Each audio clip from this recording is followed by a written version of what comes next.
Gita LLB ধারাবাহিকের আজকের পর্বে ধারাবাহিকের শুরুতে আমাদের থানায় দেখানো হয়। গীতা কচিদেরকে বলে, তোরা এখানে থাক, আমি আসছি। তখন বড়বাবু গীতাকে বলে, সাবধানে থাকবেন, যে কোনো মুহূর্তে যা কিছু ঘটতে পারে। গীতা বলে, জানি বড়বাবু, আমি কালকে বের হব। তখন আপনি বাচ্চাগুলোকে পুরো প্রোটেকশন দিয়ে নিয়ে আসবেন, যাকে বলে পুরো নিরাপত্তা, সেটা দিয়ে কোর্টে পৌঁছে দিবেন। বড়বাবু বলে, ঠিক আছে, পৌঁছে দেব। আর আপনি ভাববেন না, আমার থেকে পুরো প্রোটেকশন পাবেন। বাকি রইল মৈত্রদেবী, ওকে আমি দেখিয়ে দেব পঙ্কজ নামটা আমার বাবা এমনি এমনি দেয়নি। আগ থেকেও আমি পঙ্কজই বিরাজ করছি। এরপর সিন শিফট হয়ে আমাদের কোর্টে দেখানো হয়। সেখানে অগ্নিজিৎ মুখার্জি এবং মৈত্রদেবী কোর্টে আসে। তখন সেখানে ভজন মিত্তিরও চলে আসে। ভজন মিত্তিরকে দেখে মৈত্রদেবী বলে, কি খবর ভজন মিত্তির? এখানে দাঁড়িয়ে ভজন মিত্তির বলে, আজকে কোর্টে সার্কাস দেখতে এলাম, যে সার্কাসের রিংমাস্টার অগ্নিজিৎ মুখার্জি। ভজন মিত্তির অগ্নিজিৎ মুখার্জিকে বলে, এই গীতা এলএলবি আমাকে বিয়ের মণ্ডপে ক্রাউন বানিয়েছিল, আজকে আপনি তাকে ক্রাউন বানাবেন। মৈত্রদেবী বলে, আমার মনে হয় গীতা আজকে কোর্টে এসে পৌঁছতে পারবে না। তখন পিছন থেকে বিষ্ণুদেব বলে, পৌঁছবে।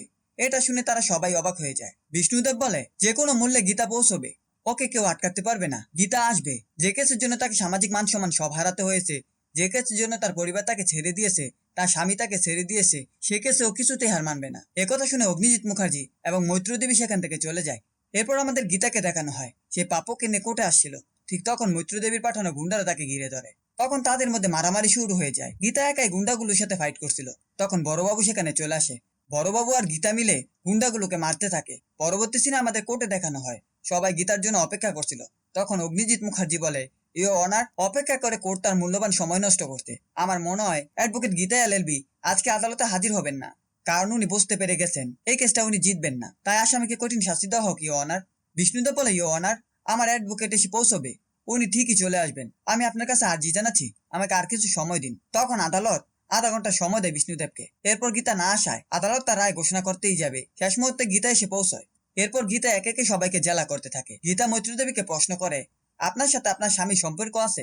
অগ্নিজিৎ মুখার্জি বলে, অবজেকশন ইউর অনার, আমার ক্লায়েন্টকে এসব প্রশ্ন করে বিব্রত করা হচ্ছে। জজ বলে, অবজেকশন ওভাররুল।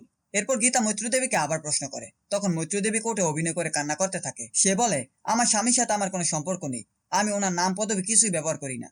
আমি একজন সিঙ্গেল মাদার। আমি আমার সন্তানকে অনেক কষ্ট করে বড় করেছিলাম, কিন্তু এই বিষ্ণুদেব চ্যাটার্জি আমার সন্তানকে খুন করেছে। ও একটা খুনি, ও শাস্তি হওয়া দরকার। তখন মৈত্রদেবীকে গীতা একটি টিস্যু দিয়ে বলে, চোখে জলটা মুছে নিন। তখন মৈত্রদেবী চিৎকার করে বলে, সেট আপ। গীতা বলে, চিৎকার করবেন না।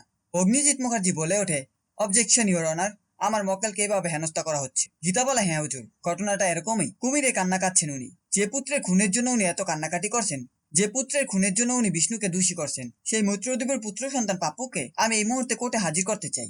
এটা শুনে সবাই অবাক হয়ে যায়। এই ছিল গীতা এলএলবি ধারাবাহিকের আজকের আপডেট। ভিডিওটি ভালো লাগে চ্যানেলটিকে সাবস্ক্রাইব করে পাশে থাকা বেল আইকনটি অন করে